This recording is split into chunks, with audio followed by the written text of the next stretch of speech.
Allow me to thank the organizers of Beyond Expo for inviting me to speak today. I'm very sorry not to be able to join you in Macau. It's a beautiful part of the world which I've had the pleasure of visiting many times. Macau is a particularly fitting locale for this conference, not because of the leading role in the Asian Pacific region it plays in both scientific and technological innovation, but because Macau is in a unique position bridging the United States and China, supporting the expansion of some of the most forward-looking thinking companies in both countries. In my opinion, there's no more exciting time than to be working on science and technology today. Advancements over the past 15 to 20 years have allowed scientists like myself the opportunity to explore new ideas in ways I could not even imagine when I was beginning my career. When I look ahead to the next 15 or 20 years, I see many more opportunities arising.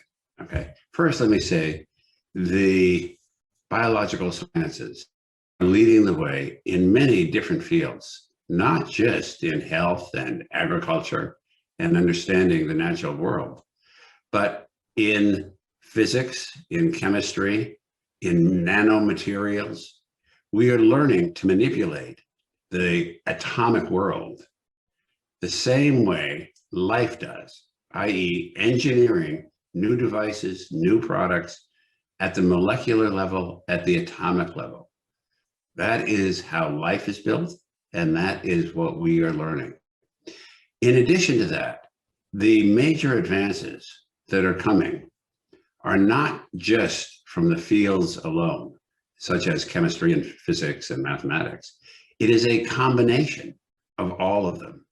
We have never seen such a flowering of innovation from cross-cultivation, cross-pollination of the different technologies.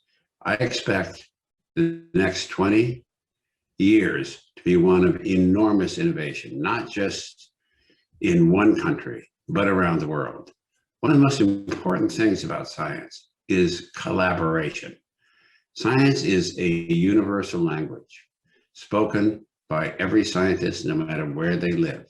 And critical to the progress of science is that uninterrupted communication amongst our leading thinkers. And it's extremely important for young people to travel to different countries, to understand that their language is the language that others speak. I can tell you from my own experience, my early travels to around the world were essential to my understanding of what science is, how it's practiced, and a source of infinite new ideas. But science and technology alone will not get us where we need to be. These past 2 years have shown us the critical importance of strong and dynamic healthcare systems that make the best use of limited pools of resources. Studies have shown us that people living in countries with weak and overburdened healthcare systems suffered much more dramatically than those who did not. Strengthening our healthcare systems and improving their resilience will only become more important in the months to come. That's why I'm so pleased to have had the success that we've had with Access Health International, a group that works on improving the health systems, strengthening health systems worldwide. We consult with the best thinkers everywhere in the world. We study what works the best, and then we help policymakers who have an open to innovation adapt those innovations in healthcare reform, healthcare systems, healthcare strengthening, not least of which is financial technology and information technology, fields that have formerly been thought to be foreign from the idea of healthcare service and healthcare delivery. In closing, I'd like to offer a few words of advice. One of the things that at this point in my career I'm interested in is making sure that there are future generations that are dedicated to improving the lives of others. One thing, a book I've written for young people, Science as a Superpower, is intended to inspire them to realize that in science, one person, one mind, can really save the world. My life has been saved by such super scientists. The man who invented penicillin, I was one of the first civilians ever to receive penicillin as a young child.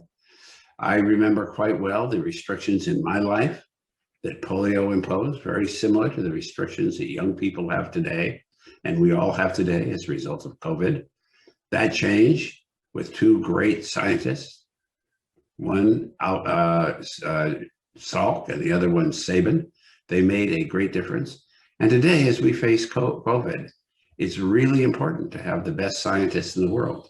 And if children's lives will be made better, if young people's lives will be made better, if all of our lives will be made better in this time of COVID, it will be because we have great health systems and great scientists to help save us from what is a new scourge of humanity.